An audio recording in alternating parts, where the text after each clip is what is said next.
Hallo en welkom.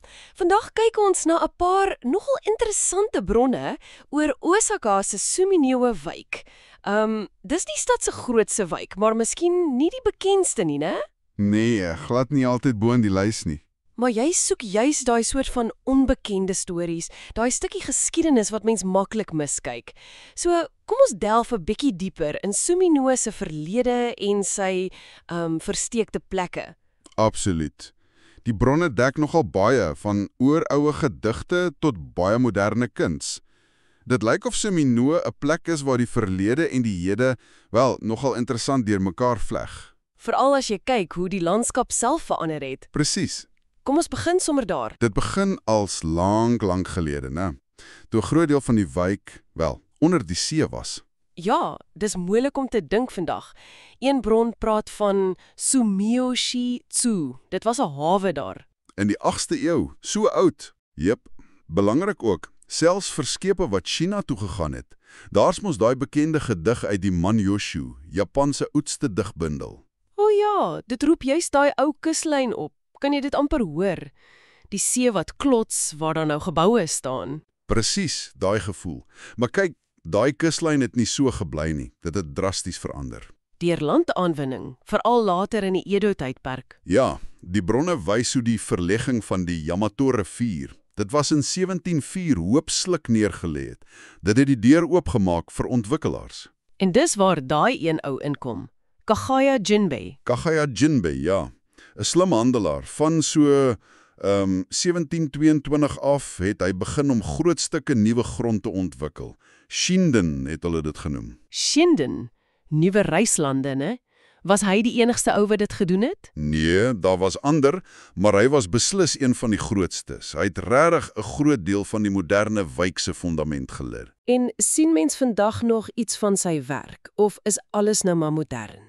Wel, dis die ongelooflike ding. Sy oorspronklike kantoor en woning staan nog. Regtig? Na al die jare? Ja, die Kagaya Shindenkashu, gebou in 1755. Dis nou 'n beskermde kulturele eiendom.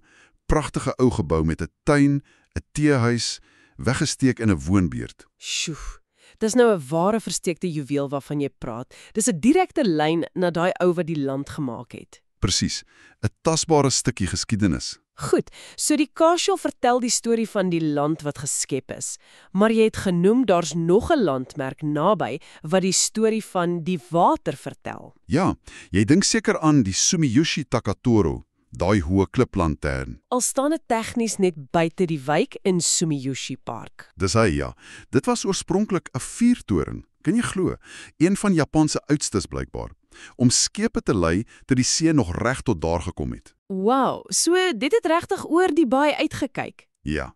Al is die oorspronklike deur in 'n tifoon vernietig en later in beton herbou, bly dit 'n sterk simbool van daai maritieme verlede. Selfs die keiserin het dit glo kom besoek, lank gelede. Van landbougrond geskape uit die see en skepe wat die hawe gebruik. Maar daai landbougrond het seker nie vir ewig gehou nie. Nee, die volgende groot verandering was industrie.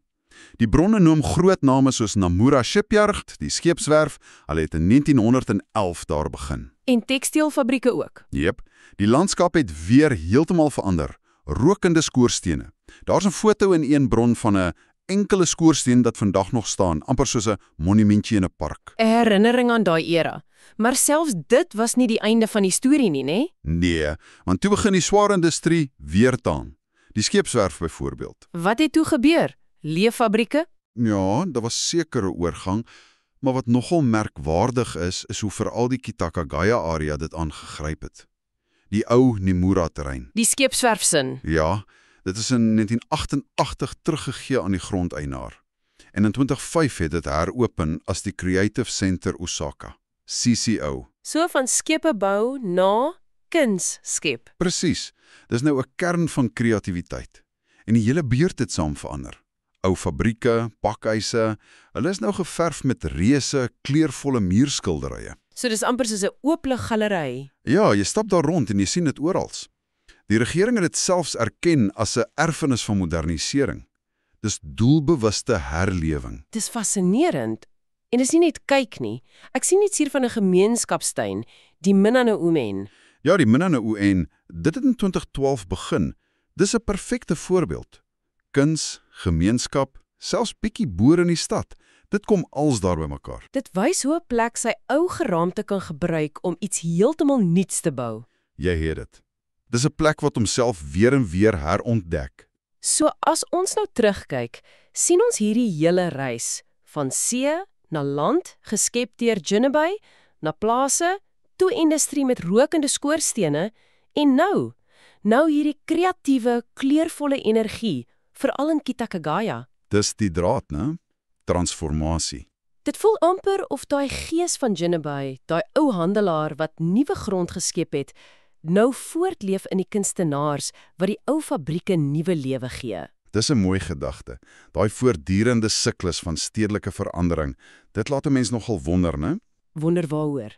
Wel, watter ander stories lê nog net onder die oppervlak begrawe? Ek het ergens gelees van ou wapenrusting wat glo onder 'n speelgrond gevind is. Regtig? Ja, miskien is die ware versteekte juweel hier die besef dat elke hoekie van 'n stad, veral die plekke waaroor nie almal praat nie, laag op laag geskiedenis het en die potensiaal om weer gebore te word. Iets vir jou om oor te dink volgende keer as jy dalk 'n bietjie van die gebaande pad afdwaal.